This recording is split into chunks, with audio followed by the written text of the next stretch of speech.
Hello, wrestling friends. I'm Matt Coon, which means you're listening to Wrestling Friends with Matt Coon. And today we are doing a YouTube exclusive on the ever evolving and ever updating story of CM Punk and AEW and Collision and all the latest news and my thoughts, my dumb opinions on it in case you're interested. So let's get to the story. The story is that AEW finally announced what we all saw coming, which was a new show, AEW Collision, on Saturday nights. But it's not just a new show, like Rampage was announced as a new show. This is a show that was announced as, something that's going to be a bit of a brand split. Now, make no mistake about it. The brand split is happening for no other reason that certain people refuse to work with CM Punk. Whether or not, it's a good idea, it's a great idea. We did this on Wrestling Friends, the last episode, where we did a draft, and we saw they have plenty of talent to make it work. Not only that, they have an interesting split of types of talent where you can have two completely types of different shows. On Collision, you can have your FTRs and your CM Punks, and then on your Dynamite, you can have the Elite. Totally different kind of shows, totally different kinds of wrestlers. Both can be entertaining to different kinds of fans. Unfortunately, what happened is CM Punk was not part of the announcement, which, according to every report, according to all indications, he was scheduled to be part of the announcement, and he was scrubbed last second. The story goes that, according to Mike Johnson at PW Insider, that there was a deal in place for Ace Steel to work for All Elite Wrestling to come back. Of course, Ace Steel was one of many people involved in the infamous Brawl Out and was one of many people who were suspended for Brawl Out. And the deal was that CM Punk had an agreement in place, according to Mike Johnson, to bring back Ace Steel to be part of AEW Collision. And according to some sources, that changed. Mike Johnson's story is that changed. According to Dave Meltzer, Ace Steel was brought on as a employee, but not to be on site. And that was a deal breaker for Punk. This is what's been reported. So what is the deal with all this? Well, the reality is AEW needs CM Punk. AEW made this announcement really and has the brand split really entirely because of CM Punk. And a lot of people are kind of framing it as that CM Punk has leverage now, right? That he's doing what he can do to get what he can. But what's the end in that? Like the implication from Dave Meltzer and others is that CM Punk is just screwing up everything. That he's just trying to get leverage, just get leverage. It doesn't make a whole lot of sense. What does make sense is there was an agreement in place for Ace Steel to be part of this show. Now, when you look at this, it seems, again, that there is a double standard being applied to Punk as there is everybody else. Is Michael Nakazawa on, is he part of Dynamite? Appears so. Brandon Cutler seems so. Is Ace Steel? No.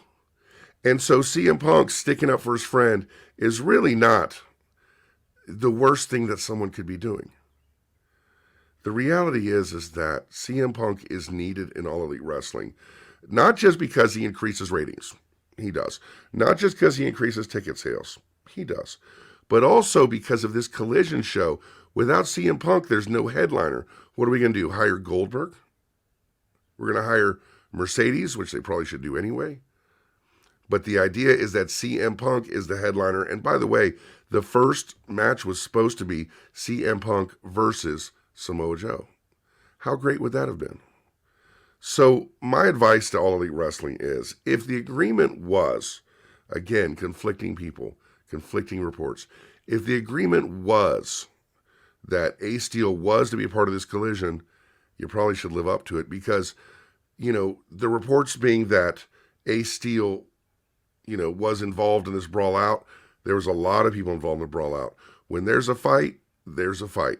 And if someone comes to fight you, your friends are going to back you up. And in this case, there might be a fight against Ace Steel, and CM Punk is backing up his friend. Now, if the report is not that, if the report is kind of what Meltzer's saying, that he's an employee and that he's not allowed on site, but CM Punk wants him on site, let him come on site. Is this the deal breaker for the other people in All Elite Wrestling? I mean, who's objecting to Ace Steel? Who's objecting to him being on Collision? I mean, Tony Khan just wants to have the show, so it's not him. So I think we all know who it is. So to recap,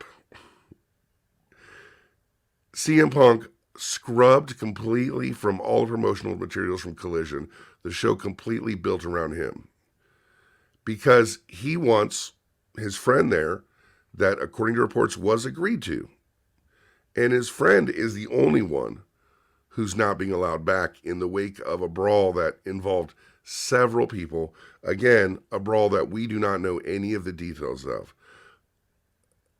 But the other side of this is the reporting of it. You know, you can trust, Mike Johnson. Mike Johnson seems to be unbiased when it comes to this. I don't know. I haven't investigated, but it seems that way. Of course, you can listen to Sean Ross Sapp because he bends over backwards to be as unbiased as humanly possible. But it appears to me that Dave Meltzer again outed CM Punk as a source. He said something like, this side talked to me, people who normally don't, except they do. I mean, he's implying again that CM Punk is a source. He protects his sources that people think are Jericho or the Bucks or Kenny Omega. He protects those like the Omerta. But with CM Punk, he's very quick to do that. And then, of course, there's Brian Alvarez, who a lot came out this last day. I don't want to get into a lot of it because a lot of it's personal.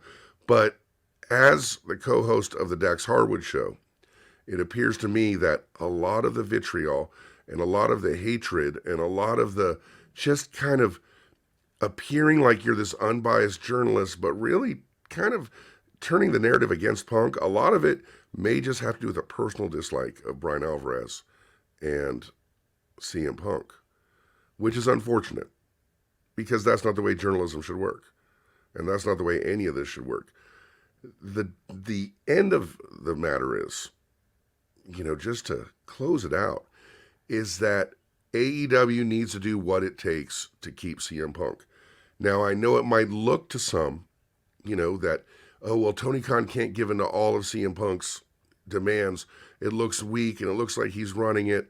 Guys, we already saw the scrum, and I think Tony Khan has learned from that scrum.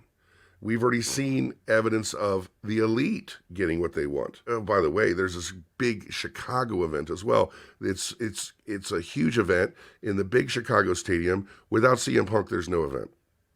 So does Punk have leverage? Yes. Is it the right thing to do for him to come back? Yes. Is it good for wrestling? Yes. Should we see CM Punk in All Elite Wrestling? Absolutely.